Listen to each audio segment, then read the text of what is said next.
This is Talk Sport Extra Time. I'm Mike Graham, and the other Mike has arrived, Mr. Mike Porky Parry. It is Christmas Eve, so I should wish you a very, very festive greetings of the season. Joyeux Noël, as I know you like to speak foreign languages, yes. or Feliz Navidad even to you. What was that one? Feliz Navidad. Feliz Navidad. Yeah, Spanish. Oh, I thought I was Hebrew then when you said Hebrew. that. Yeah, No, I don't know what it is. I speak a bit of Hebrew, having spent a bit of time I don't think in. they celebrate Christmas in Israel, do they? Yeah, they do. Yeah. Really? I've spent a bit of time in Jerusalem, the American Colony Hotel. Well, in Jerusalem, yeah, because Jerusalem's made up of many different religions. I think Jerusalem is the HQ claimed by 3 different religions, isn't it? Yeah, that's right. Judaism, Christianity, and what's the third one? Islam, perhaps? Islam, that's it. Yeah, of course it is, because of the days not of the much Crusades. Christmas. That's what the Crusades were all There's about. not much happy Christmas in Judaism, though, is there? Since they don't believe in the fact that Jesus Christ is the Son of our Lord. But anyway, I think we digress. I didn't want to get into that. I don't think we should get into that. No, I'd rather tell That's you why about you say Merry Christmas. Yeah, Merry Christmas to you, and Mike. I'm very glad that you've made it in, because it's pretty ghastly out there. It's pretty dire. Yeah, mate, about this. I had a job this afternoon in the West End, off Shaftesbury Avenue. In fact... right opposite the Apollo Theatre. Right. Which is still shut, presumably. It's still shut, and the place I was in, which just happened to be a bar-stroke restaurant, was where they took a lot of the walking wounded, and... happened to be a bar, did it? Happened to it's be unusual a bar. For you. Well, working in a bar in the middle of the afternoon? No, that was just a meeting place. Don't worry about that. Okay. Anyway... No, you're starting to say it now. You're the third person who said that to me tonight. What? Don't worry about that. I'm not. Can I just tell you, I'm not worried about it. You're not worried about anything? No. All right, okay, that's good. I'm delighted to know that you're worry-free. Any fool in life who's worry-free clearly has got such an empty head that shouldn't really be... well, it's not that I'm worry-free, but it's not that I'm worried particularly about anything that you're saying. Shouldn't be given the responsibility of parenthood for a start. But anyway, you know all about something that. you would know about, of course. Well, I mean, I chose to steer clear of it because so many of my friends got married... Science has got enough problems without you bearing any fruit. Got married and are now divorced and single again. All I did was leave out the marriage and divorce bit in the middle. And I'm like, they are now. Yeah, exactly, yeah. But anyway, that's another story. Now, the point is, today, so I tried to get home from London this afternoon. This was in the first wave of the storm, wasn't it? No, not really. This is about 4:30. And as we're heading down towards Stockbroker Belt, Surrey, right, we get 200 yards short of Sutton Station, which is about 3 before I get off. And the train in front... The driver would not move, and when our driver contacted him, he said there's a swaying tree that I think is going to fall on the line. Well, all the trees are swaying. It's a bit windy. Well, exactly. And this driver got irritated and said, look, it's not come over. Because he wouldn't move the train, the driver then said, I'm awfully sorry, I'm going to have to take you back to London. So the driver got out of his cab. So it's not safe to go 200 yards down the track, but it's safe to go all the way back to London. Well, this other driver and this other train would not move and go into Sutton Station, so it caused a huge blockage on the line. So the driver in our train goes to the other end, gets in, and I went and knocked on the door and said, look, can you stop somewhere? I don't want to go all the way back to London. So he stopped. Couldn't they just let everybody off at the next stop? Well, apparently, there's something in the contract between you and a railway company that says when it picks you up at a location to take you to another location, if it can't get you there, it has to return you to the original location. I don't know. I'll tell you a funny story about people stopping on trains when they're not supposed to. I was at London Bridge Station once, getting a train down to Sussex, and it has a specific number of stops that it stops at. And I noticed this very tall, glamorous-looking woman walking ahead of me, and she was wearing those red-soled shoes, those Christian Louboutin shoes. Yeah. And it was Holly Willoughby. Oh, who was really? looking very, very tall with another guy with her. She got on the same train as me, and the train stopped at an unscheduled stop to let her off. Right. What do you make of that? Oh, what, you mean just because she's Holly Willoughby? Yeah, well, that's what I think. Why else would it have stopped there? Why else would she have got off? I don't know. I saw George Best's wife, Alex, on the train once. It was just a week after he died, unfortunately. And she was looking a bit lost. But anyway, excuse me, I don't know what this has got to do with today's weather. You see a bit of a cough there. Well, yeah, but so anyway, you managed to get home, obviously, because there was one stage this afternoon I thought you were going to be just stuck on a train. No. I got off about, 3 miles short of where I wanted to be. Or no, a bit more, 5 miles.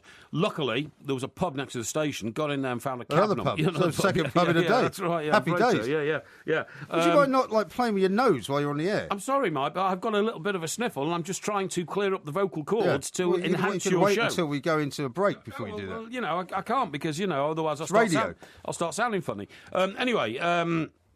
I got into this bar, got a cab, but it was pouring down with rain. The rain was horrendous. Absolutely horrendous rain. This cab driver was all over the place. He couldn't see anything. His windscreen wipers weren't keeping up with the amount of water. Eventually got home. Then coming out tonight, first thing that happened is I jumped in the Merc and shot off down a street. Remember, I'm in Stockbroker Belt, Surrey here. Tree-lined streets and all that. And also, when there's been this much rain, the trees are loose, aren't they? They can fall over a lot more easily. Well, we've already had a tree a month ago in the grounds of my penthouse, which didn't blow down, but shifted 2 or 3 feet at the top, touched the roof of the apartment block next door, which now has to be knocked down in its entirety. Oh, so it half fell on it then? It didn't fall because of the house, if you see what I mean, because of the block of flats. The tree had to be removed. I was going to say, it sounds very dangerous. That cost us 10 grand to remove the tree. What, because it was on your private property? Yeah, and they had to bring one of those most massive cranes, and set it up in the street, and had to lift it out with a... So what, does everybody in the block have to contribute? Well, it's now an insurance claim and all that kind of... It drives me mad. Anyway, let's get back to... So tonight in the Merc, what happens? First thing that happens, 2 streets away, bangs. What was that noise? And suddenly I looked round, and a for sale sign had come out of the ground and shot across the road like a spear and hit the back of my car. Blimey. Yeah. Has it broken anything? Damaged I don't know. I couldn't see in the dark, and I haven't had time to look at it. But knock one of the lights out or something? Tail lights? No, I don't think so. That would be illegal. Well, it would be, yeah. There are bins bouncing around on the road, right? Wheelie bins, litter bins provided by the council, that kind of stuff. I saw a beer barrel running down the road. Yeah. There are... Did you chase it? No. After you've been in 2 bars, I suppose you had enough. No. I know the insinuation. There's also lakes all over the place. So, for instance, somewhere called Merton, I'm going down a hill... Where Paul Merton's from, isn't it? What? It's where Paul Merton's from, Merton. No. It is? No, rubbish. Don't It's be where ridiculous. Paul Merton's from. Don't be ridiculous. Paul Merton's not his real name. He decided to call himself Merton. Did he? Yeah. Don't know. Anyway, I'm not very interested in that, to be honest. But anyway, so we go down the road under the railway bridge, and at the bottom there is just a lake. Yeah. I mean, literally, in the dip. The car in front, he wouldn't go across it. So in the pouring rain, I had to get out, and shield myself from... What are you laughing at? Well, I'm trying to imagine the scene. What were you telling the guy to move? I was saying, listen, I've got to get to work. Can you? And he said, I'm not driving my car through that. Did you not know that they've issued a warning? The flood warning people have said, do not try and drive through floodwater because you'll get your car stalled. He said, I don't know how deep it is. I said, well, I've done this route regularly. I said, only about a foot. I said, don't worry about it. And so in the end, I got really angry with him and said, well, you'd move your car because I'm going. I don't think you should. And he's trying to judge me, and so I don't think. Anyway, in the end, got sorted. So did you go through it? Yeah, got through it. Yeah, and then in Greater London, a place called Brixton. For those of us don't have to live in London, you lucky people. Well, most people know where Brixton is, I suppose. Yeah. Sorry, because of the riots. You're right. Yeah, I did the Brixton riots. That was a terrible time. It was a blaze. But anyway.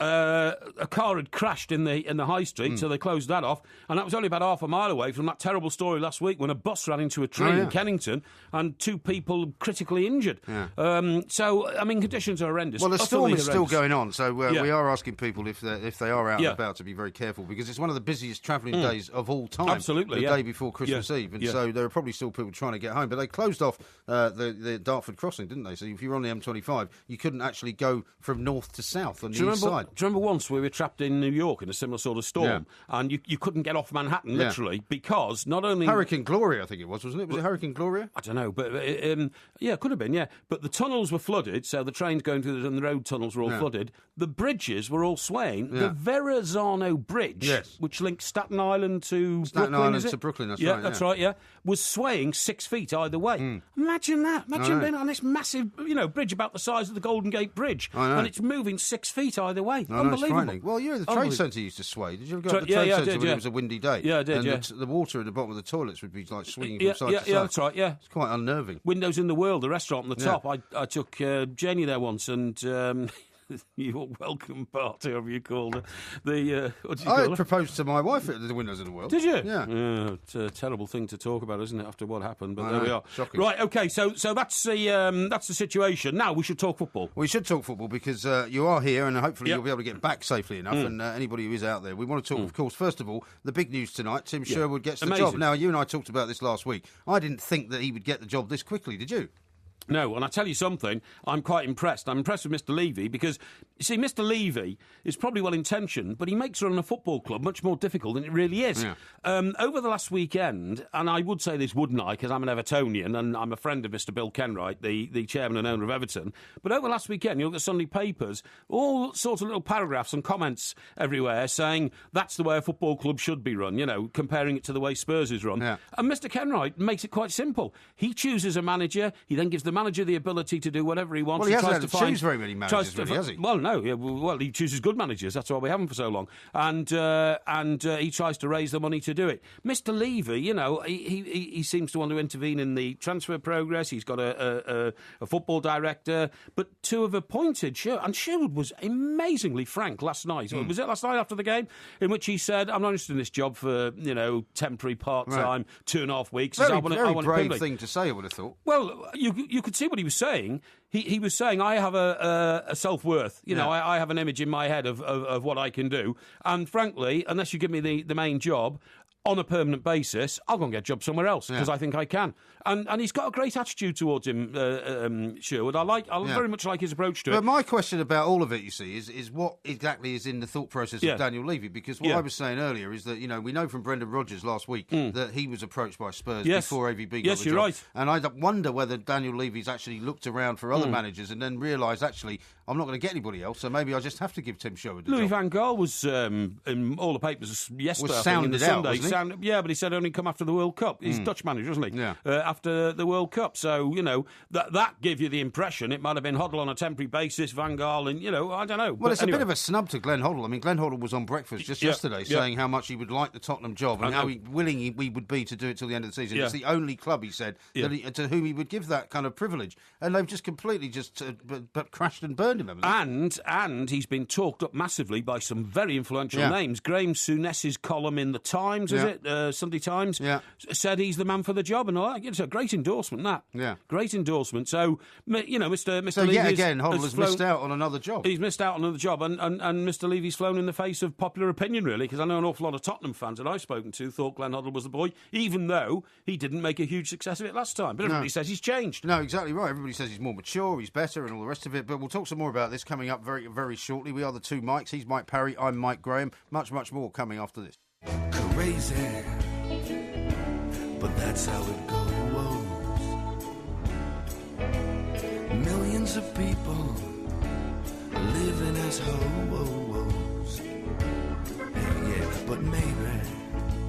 This is TalkSport Extra Time. I'm Mike Graham and he is Mike Parry. We are the two Mikes, of course. It is Christmas Eve, so we're feeling quite festive, actually, Mike, to be honest. It's a shame that this weather is so awful because an awful lot of people's Christmas is going to be ruined. People that can't get to where it is they're going to be going. And you and I will talk about that a little bit later on. But let's talk about a guy, we've talked about Tim Sherwood, who's going to have a very happy Christmas. A guy who's going to have a pretty miserable Christmas. You've got to think it's Malky Mackay, who we spoke about last week. We thought he might get fired over the weekend. He said he thought he might get fired over the weekend. And at the moment, he still doesn't really know how long he's got his job for. Well, I don't think he'll have a miserable Christmas. He's got the moral high ground now of all managers in the country because everybody. I mean, we've got an endorsement from Brendan Rodgers who says he's a great guy. They're old friends and all that kind of stuff. Brendan Rodgers says the man who's employing him hasn't got a clue about football. Gave him a great big hug as well at the game, didn't he? Yeah, they were very close and all that kind of stuff. So I'll be perfectly honest. Malky Mackay is in a great position. He's not going to resign. That means that Mr. Tan, if he takes his threat to its logical conclusion, will have to sack him, pay him £2.5 million.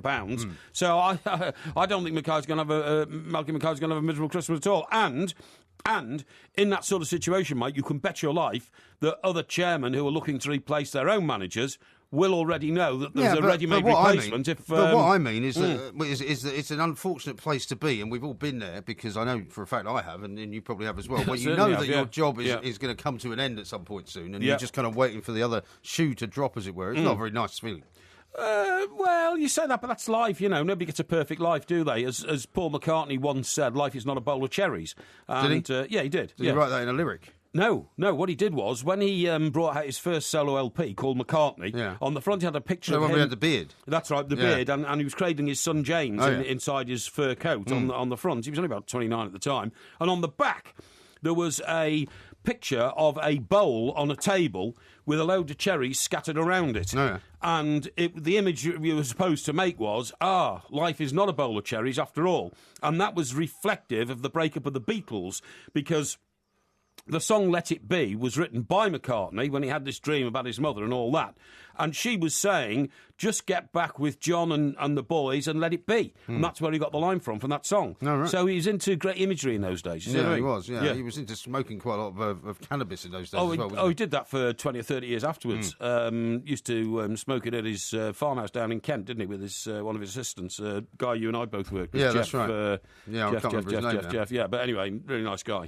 Yeah, very good. But unfortunately, Heather Mills didn't like him, so he got pushed out. She didn't like very many people, though, did she? No, she didn't. She doesn't like that person who's banter from the Paralympics. From the Paralympics, because he had the wrong ski boot on. I know. Yeah. Terrible situation. Let's talk about Ross Barkley now. Yes, let's talk about Ross. You made a lot of remarks about him and his haircut at the weekend. I'm not quite sure why, but on the back page of the Mirror this morning, £86 million can't buy Barkley. Now, you'd have to say, as I've said to you before, whenever you get a decent player at Everton, you end up having to sell him. Well, maybe to Manchester United, maybe not. But, not necessarily. Suppose you think this year's going to be different? Yeah. Suppose Everton win the Premier League title. They're not going to. They might not win it this season. They might win it next. No. And Barkley will still be there next. They're not going to win the Premier League And what title. you do is, you see, this was the but great... Nobody believes that. Sorry? What? Nobody believes they're going to win the title. I believe Everton could win the title within 2 years. Absolutely no doubt about it, yeah. And let me tell you this. The lessons we learned from the Rooney era were that if you could have persuaded Wayne Rooney to stay, in those days they were trying to put a deal together to give him £50,000 a week, believe it or not, which would have been a record sum in English football, you know what I mean?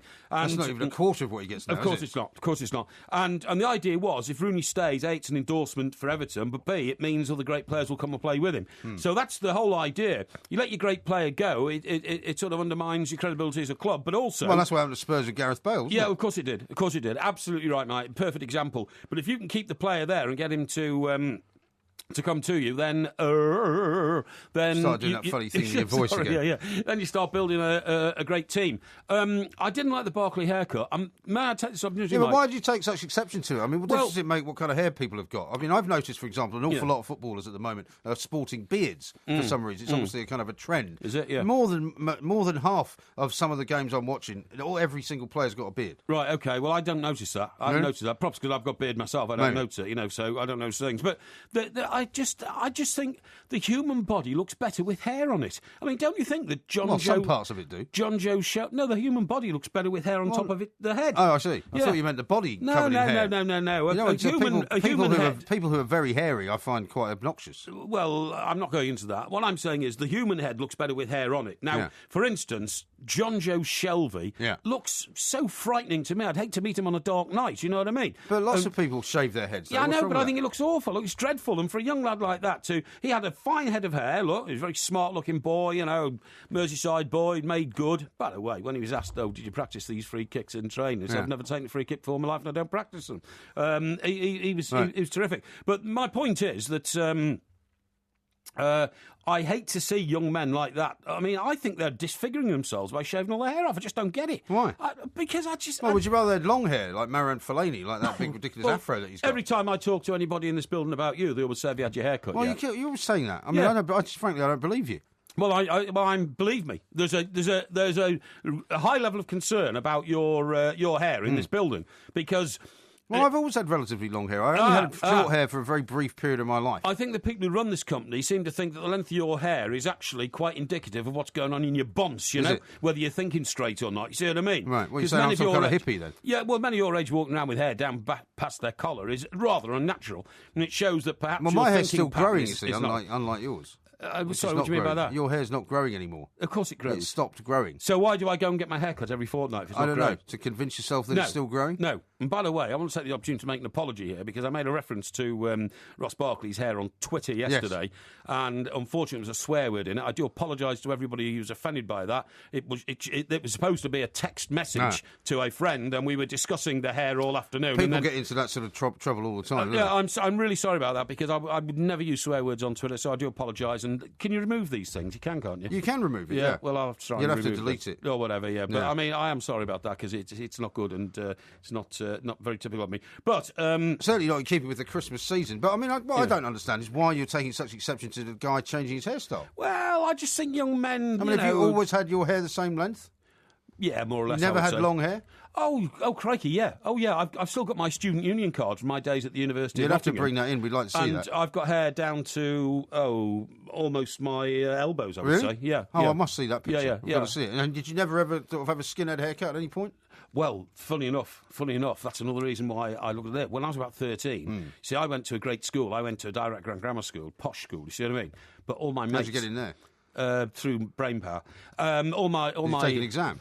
Yeah, I took 11 plus and an entrance exam. Right. I passed both with flying colours. I got a scholarship, so it didn't cost my parents anything to send me to this posh school. You see what I mean? Well, why would it cost you any money if it was a direct grammar school? A direct grammar, but most of the time you had to pay.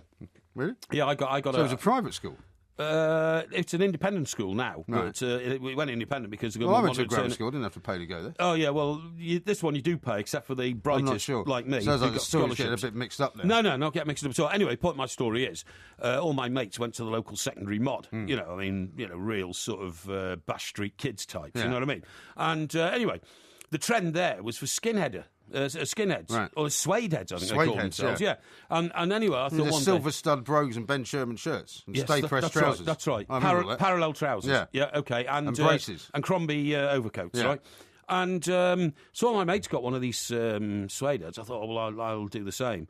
And when I went home, my mother smacked me across the head. She couldn't believe what I'd done, and actually went to see the barber and berated him for actually doing it. Yeah. And he said, and "What can I do?" It was quite a hard haircut haircut to maintain that as well. You had to get it cut about every couple of days. It was shocking. Well, I never got it cut again, obviously, because my mother said it had to grow out. And when I got to school, I got reprimanded by the headmaster. For looking threatening to other pupils. Yes, that's right. Yeah. I can't imagine you with a skinhead haircut. Well, I'd love to see the picture of you with long hair, though. You'd have to bring that in. I'll bring that in, mate. Let you have a look at it for your perusal. Okay. Right. Are we going to talk about? Coming up, I want to talk about this picture you've tweeted out. Oh yeah. Which is a present that you were collectively given by the staff here at TalkSport, which you're somehow mocking. But we're going to talk about that coming up next on TalkSport.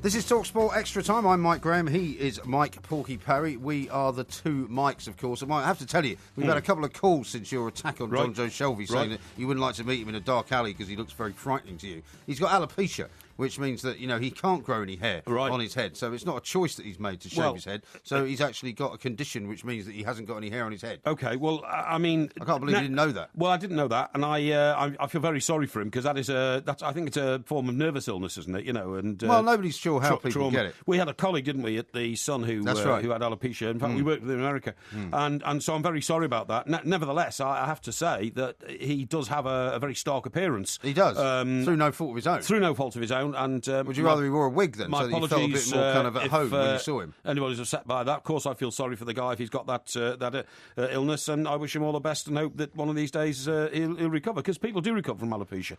I'm not sure if you recover from it. You can get your hair growing back eventually. Yeah.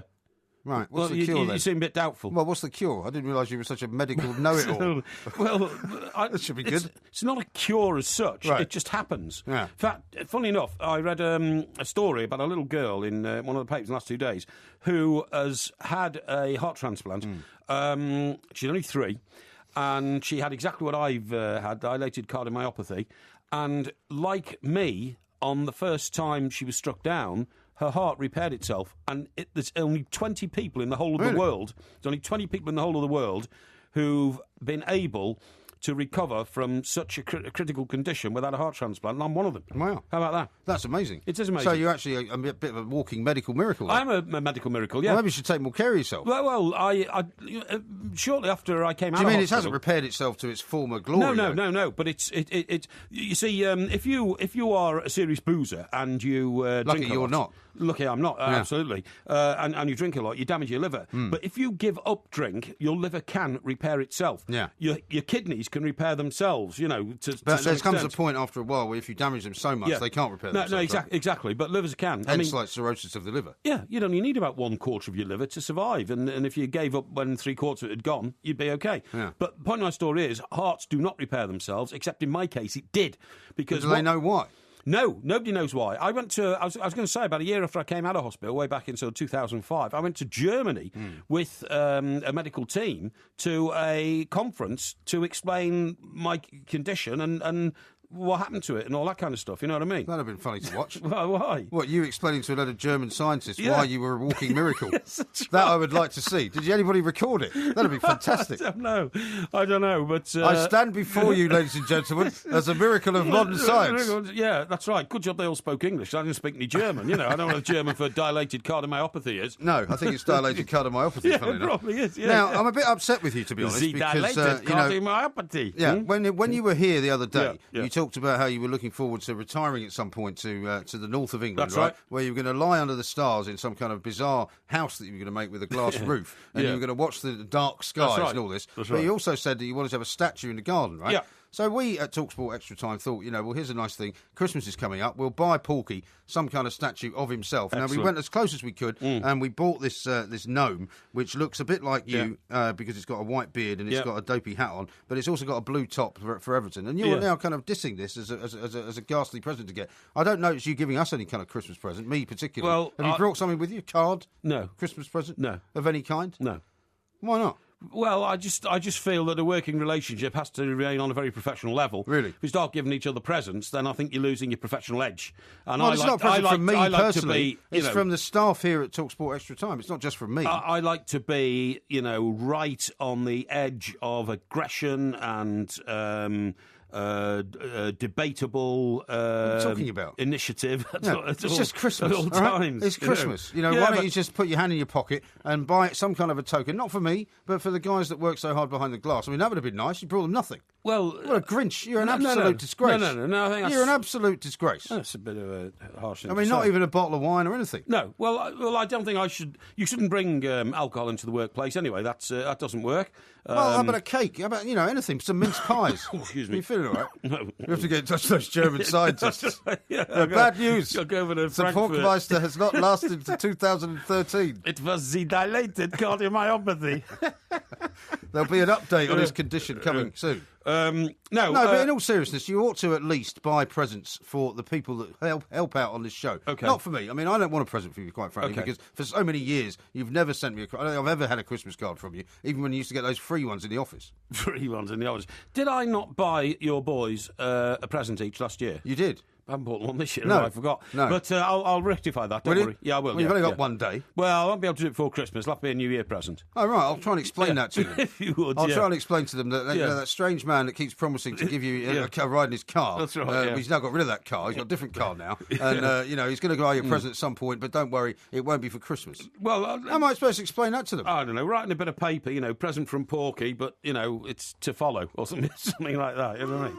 You're just horrendous. Oh, that's nice. You're isn't just it? horrendous. Oh, dear. I tried to be a good comrade, What do I get? A load of abuse. Yeah, well, I mean, if you want to check it out, we tweeted this picture. I think it's a great likeness of you, and I think you should put it in your garden. Yeah. Not before the winds die down, of course, because otherwise it might blow off the roof. Oh, and, well, I'll and put it hit out somebody. tonight, don't worry. No, don't And do it that. might be gone by the No, morning. because it'll hit somebody in the head, and then you'll be well, liable. that's all right. I don't mind as There'll long be as it another blows out big of my legal bill. garden. I Now, think have it's- a listen. Have a listen. So you're always banging on about how you're mates with David Ginola. I don't know if you bought him a Christmas card, but, of course No. you're going to do the Boxing Day show later on this week, aren't Yes, you? The I breakfast am. show. I am. Presumably not with David Ginola. No, with dance. Oh, right. Yeah. Well, David Ginola was talking last night about the appointment of Tim Sherwood. Just have a listen to this for a second. And because it's not so many managers available right now, rather than doing a mistake, it's better to appoint someone someone who knows the club pretty well until the end of the season. And if he's doing a good job, why not, appointing him for good? So I think he plays for the club, he loves the club, so I think... David, ça va? Et toi? So I think it's great. It's great. It's great news. What do you think happened there? He's in the middle of talking to TalkSport's yeah. Mike Boville after Yeah. the game, right? Yeah. He suddenly burst into some kind of French. What do you Ça think? va, that means how you doing. Yeah. So it must have been one of the French players, presumably. It was Arsene Wenger. Arsene Apparently Wenger. Arsene Wenger walked past and right. said hello, David, and he said et toi. Et toi? Et toi, which means And not you. only and you, but it means in the very personal sense, Yeah, as opposed to et vous. That's which right. if they said et vous, it would have meant they didn't know each other very That's well. right. Et toi is intimate. Yeah, it's more intimate. Yeah. Yeah. Oh, that's very good. That's very... David, of course, big friend of mine, and David has admitted that my broadcasting style has rubbed off on him. He likes very much the sort of rapid-fire delivery. He likes very much? Yeah, He started to speak in broken English. Ça va? He likes the machine gun delivery, and he even says that sometimes I deliver so much information in such a compact period of time. I get the sense that he sits there absolutely stunned with what you're saying, not only because he can't work out what it is mostly, but because you're speaking so quickly he can't get a word in. And he does have to concentrate, he says, to be able to keep up, if you see what I mean. But that's a good thing, because it means that the listeners are getting more information per second from me than from most. Yes, very, very true. Now, let's talk about Graeme Swann, because you and I haven't had a chance to talk about this since he decided to, well, as some people would describe it, leave the sinking ship of England and the Ashes, because the fourth Ashes test, I should say, gets underway literally tomorrow, doesn't it? Because it's Christmas Day night for us that it starts, the Boxing Day test in Melbourne. I personally think that the guy has done the wrong thing. What do you reckon? I think it's a disgrace, to be honest, because the best comparison, and this is not particularly novel, because I've heard other people say it, but the comparison is, would a footballer walk out in the middle of the World Cup? Would a rugby player walk out in the middle of an international tournament competition? When you sign up to go down there to play 5 tests, you play 5 tests. You don't play 3 and then decide I've had enough and I'm jacking it in. I think it's an absolute disgrace. I really do. Well, I find it amazing, actually, that people are so forgiving. I mean, I heard Darren Gough talking about it earlier on Drive, and he said, well, at the end of the day, he probably wasn't going to be picked for the last 2 tests, but everybody keeps going on about what a great bon vivant he was and how useful he was in the dressing room. I mean, to be honest, having looked at the way England played in the last 3 tests, I don't think he did very much to G them up. It was pretty embarrassing. But for a guy to suddenly just decide that not only is he not going to hang around, he's going to come home. He's basically coming home for Christmas. That's what he's really doing. Yeah, and just leaving them all in the lurch. And I mean, Monty Panesar says, he's a great guy. We all know who he's talking about, and maybe he knows who he's talking about when he had a go at some players. I just think he's behaved really badly. I think he's a quitter because his last appearance in a Test match team was giving away 22 runs in an over, wasn't it? Yeah. Now, that to me is the sign of, I've had enough of this, I'm just jacking it in. I mean, the real response from a really fierce competitor and a guy with character and resilience should have been to say, right, the Aussies are never going to make a fool of me again. I'm going to take all their wickets for 22 runs next time. You see what I mean? That's what he should have done. That should have been his response. Not, quitting cowardly and get out, you know. But also the point is that if he was sort of failing physically and that, he felt that, because a lot of cricket experts, and of course, you and I are perhaps not regarded as the best cricket experts in the world, but, people are saying, well, of course, it was obvious towards the end of the series in the summer that his powers were not quite what they were. When he was bowling in Australia, he wasn't doing what he used to be able to do. Surely the selector should have then said, well, we're not taking him with us. Why would they take somebody who's not going to be able to play the way that they want him to play? Yeah. Or if he felt that he couldn't do any more, he should have gone to Flowers, the manager, and Andy Flower. Andy Flower. He should have gone to Flower and said, look, I don't think I'm up to it, so please don't pick me for the last 2 tests. But he shouldn't have announced he's retiring and coming home and abandoning the squad. Well, that's disgraceful. I know. And he wouldn't. And surely he wouldn't have done it if England were, say, 2-1 down. If there was still something in it for England, I don't believe that he would have left. And also, then day 2, he starts talking about a lot of players have got their heads up their backsides and that kind of stuff. But then immediately tries to make it clear that he wasn't talking about any England players. Well, who was he talking about then? Well, it's not very clear, is it? He's not talking about the Australians. He's not talking about the Indians. He's not talking about the South Africans. That's what I mean. Who was he? And he said, I'm not talking about the England boys. Well, who was he talking about then, and why? And how did that affect his decision to suddenly quit? Yeah. If he's not talking about England players in his own dressing room, how do you know he wasn't talking about the Australians? The one thing we could be sure of is that how do you know he wasn't talking about the Australians? Well, I just don't think he was. Well, they're the only other players that he's been in the proximity of lately. Well, first of all, he's got no right to talk about the Australians because they've been completely humiliated. They've been destroyed. They've been mentally and completely physically bullied. It has been the worst Ashes exit, I think, for many a year. And I just think that whatever's been going on inside the England camp, it's been a complete and utter disaster. And frankly, they should all come home and just hand the 2 final tests to the Aussies and just go, you know what, you can have it 5-0 because we're so useless that we're actually ashamed to wear the England shirt. You can't do that for obvious reasons. You've got to play out the full number of games committed to a test match. But I'm sorry, I just think, if that had been a footballer, supposing that had been, Wayne Rooney in South Africa. Yeah, or Steven Gerrard just walking out. Yeah, after our 3 qualifying games, getting the bird from the crowd, very poor performance, only just crept into the last 16 for the game against Germany. And then suddenly Rooney says, I've had enough, I'm going home, and he's on the next flight back to... I mean, the man would be vilified as a national disgrace. I know. And yet all Swann's getting from some quarters is tremendous sympathy. And what a great player he was. This is, you know, this has been a very damaging test for England. Trott, we all accept, had an illness and had to come home both for treatment and because where he was simply But not that's doing another thing. himself I mean, any for good. Swann to abandon ship in the light of what Trott did, exactly, it kind of doesn't offer much support to Trott, does it? Well, that's what I'm basically saying is it sort of casts a cloud over England now, as you know, it makes people wonder whether England are just a bunch of quitters rather than Trott having a serious illness, and why did Swann suddenly walk out of the squad? It definitely minimises the problems that Trott has got. You're absolutely right. Now it is Christmas Eve, as I said, so I can't let you go without a discussion of what you're going to do for Christmas, because obviously we know you're in here on Boxing Day. Yes. Breakfast from 6, is it? I'm just thinking 6 o'clock. 6 o'clock. So you'll have to go fairly easy on Christmas Day, then, won't you? I won't have a drink Christmas Day. I haven't had a drink since about last Thursday. Really? Yeah, no, because so you've been in 2 pubs today and you haven't had a drink. Well, pub / restaurant just for a meeting, really, and all I had in there was a Coca-Cola, and the other place was just to go and find a taxi. So I'm not imbibing, and I've said to the family, look, I'll be a bit quiet on Christmas Day because I've got to get up at 3 o'clock the following morning. They'll probably be delighted, I should think. Sorry? They'll probably be delighted that you're going to be a bit quiet. Why is that? Because you're not normally quiet, aren't you? Well, quiet is not... I mean, if somebody said to you, come up with 3 words to describe yourself, and I was asked to come up with 3 words to describe you, quiet would not be one of them. Really? No. Yeah, I don't think it'd be interested in what you think because, you don't have very good descriptive powers anyway. Well, they haven't served me too badly over the years, I have to say. Is that right? Yeah. Right. So... You just described yourself as having a machine gun delivery. Yeah? What's wrong with that? Well, it's not quiet, is it? Well, no, that's not to do with noise. That's with pace. That's pace. A quiet machine gun. Hey, did you see that Kalashnikov died today, by the way? No, I didn't know that. He was ill from a few months ago. Oh, I didn't know that. But the man who founded the AK-47 or discovered or created the AK-47 died yesterday. There was I was out in somewhere like Israel or something once, or celebrating Christmas. No, I think it was Lebanon. Sorry. Oh. What? Celebrating Christmas. No. I was working there. The place was being shelled, and I was dodging the bombs. Right. And Beirut, maybe. Sorry, was it Beirut? It was Beirut. Yeah, it was. Yeah, the Commodore Hotel.